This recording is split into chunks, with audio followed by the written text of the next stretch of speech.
Qual è il segreto del successo di una canzone che va avanti da più di 100 anni? O Soldato Innamorato è un brano famosissimo, direi celebrissimo.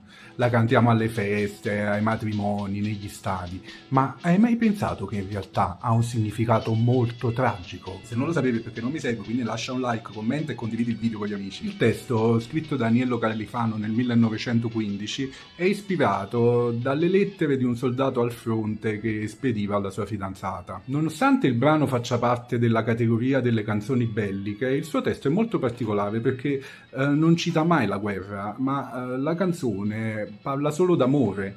E questa caratteristica gli garantì anche il bando durante il periodo fascista. La musica invece è stata scritta proprio a Napoli, ai tavoli del Caffè Gambrinus, da Enrico Cannio. E come ci dice il musicologo Pasquale Scialò nel suo libro Storia della canzone napoletana, il successo di questa melodia sarebbe dovuto alla presenza di una tecnica chiamata appoggiatura. Si tratta di una tecnica di composizione nella quale la melodia ritarda la nota, dando una sensazione di inciampo e aumentando l'attenzione dell'ascoltatore. Infine voglio lasciarvi con la bellissima interpretazione di Anna Magnani nel film La Chanteuse, dove lei nella sua drammaticità riesce a restituire veramente il senso di tragico nascosto in questa canzone.